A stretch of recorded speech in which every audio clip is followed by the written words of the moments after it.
AP deputy CM Pawan Kalyan తాను చెప్పాల్సింది చెప్పేసి ఇక ఎవరి స్క్రిప్ట్ ఆడని రాసేసుకోమన్నారా? నా భాషా బాధ మీకు అర్థం కాకుంటే అది మీ కర్మ, నేనేం చేయలేను అని పరోక్షంగా చెప్పేశారా? ఒక మాటకు 100 అర్థాలు వెతుక్కొని ఎవరికి వారు రాసుకోర సాంబా అంటే నేను మాత్రం ఏం చేయగలనన్నది ఆయన వైఖరా?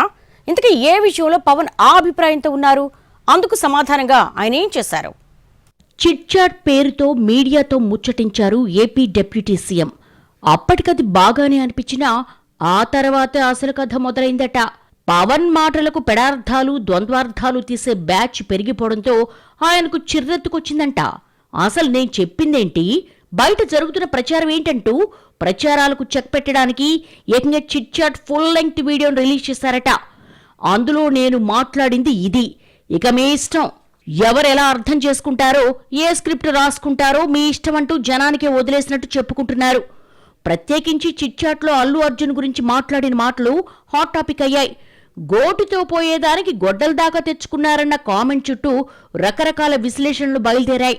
ఆ మాటతో పవన్ అల్లు అర్జున్ తిట్టారని, లేదు లేదు సినిమా యూనిట్ ఆయన్ని ఒంటరిని చేసిందన్న కామెంటును గమనించండి, ఆ ఒక్క మాటతో అల్లుణ్ణి వెనకేసుకొచ్చారని మరికొందరు రకరకాలుగా విశ్లేషించడం మొదలుపెట్టారు. అలాగే 22 సినిమాలు చేసిన అల్లు అర్జున్ ఇంకా తన సినిమా టాక్ తానే తెలుసుకోవాలనుకోవడంపై హీరోకు సుత్తి వినాలని ఉంటుందన్న కామెంట్స్ మీద కూడా వివిధ కోణాల్లో చర్చలు జరుగుతున్నాయి. ఘటన జరిగిన 21 రోజుల తర్వాత పవన్ స్పందన ఓ ఎత్తైతే, ఆ సందర్భంగా ఆయన అన్న మాటలు ఎట్నుంచి ఎటో పోవడం మరో ఎత్తు.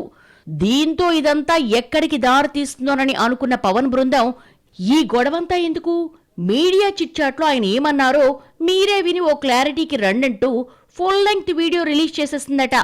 అక్కడతో ఆయన పని శనగలు తిని చేతులు కడుక్కున్నంత తేలికైందని, ఇక విశ్లేషణలు వ్యవహారాలతో మీ చావేదో మీరు జావండి అన్నట్టుగా మారిపోయిందని అంటున్నారు పరిశీలకులు.